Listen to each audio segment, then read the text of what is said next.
नमस्कार दोस्तों, मैं हूं धर्मवीर तीजा। मेरी खेती सच्ची खेती में आपका स्वागत है। गेहूं में मंडूसी गुली डंडा एक बहुत बड़ी प्रॉब्लम है। बन गई है, कई सालों से कंट्रोल में नहीं आ रही। पुरानी दवाओं की मात्रा बढ़ाकर देख ली, डबल डोज करके देख ली, दो दो तीन तीन मिलाकर देख ली, दो दो तीन तीन बारी स्प्रे कर देख लिया, 100% कंट्रोल नहीं मिलता। फिर सनकोर मिला के भी कर रहे हैं स्प्रे। सनकोर को 200-250 ग्राम तक यूरिया में मिलाकर छट्टा देकर पहले पानी पर खाद में मिलाकर भी देख लिया, रिजल्ट है और नहीं भी। फिर 2 सालों से बिजाई के 1 से 3 दिन के बाद के स्प्रे के लिए 3 दवाइयां जो है ना मार्केट में आ गई हैं। महंगी हैं दवाइयां हैं, अवकीरा है, मोमीजी है, जिदुआ के नाम से बिक रही हैं। कुछ किसानों को रिजल्ट मिल रहा है और कुछ को कम मिल रहा है। इन सारी दवाइयों में जो साल्ट है ना, जो पायरोक्सासल्फोन है, सब में सेम है। बस अवकीरा के साथ जो कंपनी जो है ना 2 लीटर पेंडामेथिलीन भी कह रही है अभी उसके साथ मिलाकर स्प्रे कर दो। तो आज की मेरी वीडियो का मकसद यही है कि भाई इन दवाइयों से 100% रिजल्ट कैसे लिया जाए, कहां पर चूक हो रही है। पूरी डिटेल में खोजबीन करने के बाद आपके सामने कुछ बातें आपके सामने रख रहा हूं। 5 सावधानियां बताऊंगा, अगर ध्यान रख लिया तो रिजल्ट 100% मिलने के चांस हैं। दवा महंगी है, मेहनत पूरी है। बिजाई के बाद एकदम से स्प्रे करने के लिए कहाँ समय मिलता है, पहले ही बिजी रहते हैं बिजाई में हम। अब पहला पॉइंट, ये जो दवा है ना जो पायरोक्सासल्फोन, ये प्री इमरजेंस है, मंडूसी को उगने नहीं देती। तो बिजाई से 1 से 3 दिन के अंदर अंदर 180 से 200 लीटर पानी में स्प्रे कर दो।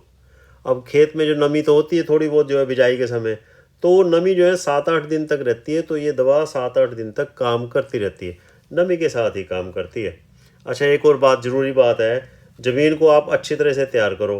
मिट्टी के मोटे मोटे डले और पराली के ठूंठ नहीं होने चाहिए, क्योंकि जो दवा है ना जो मिट्टी के साथ संपर्क में आती है तो काम करती है।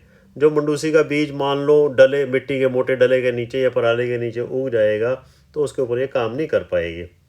तो खेत को अच्छी तरह से तैयार करो। आपने एक बात नोट की होगी, आने और मुड़ने के बाद जाने पर कोई ना कोई गैप जरूर रहता है, कोई ना कोई फांट रह जाती है।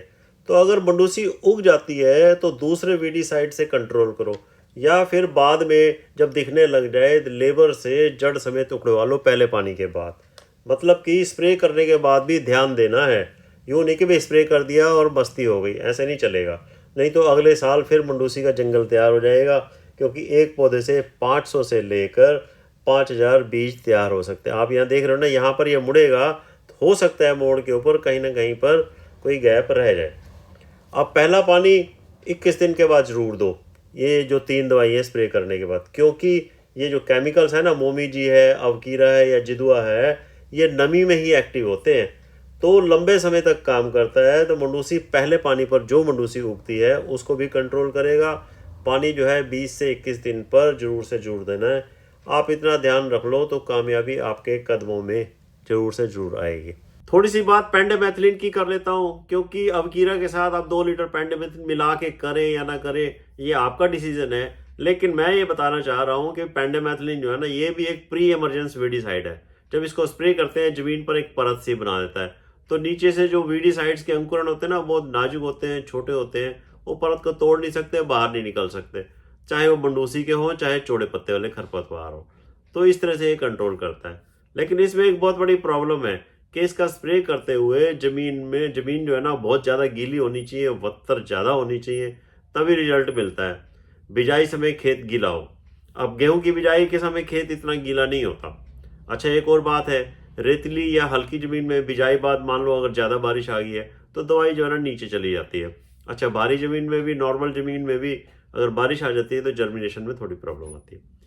तो आपको मेरा ये विचार, मेरा ये प्रयास सार्थक नज़र आता हो तो मेरी इस वीडियो को लाइक कर दो, शेयर कर दो, सब्सक्राइब कर दो। Thank you ji.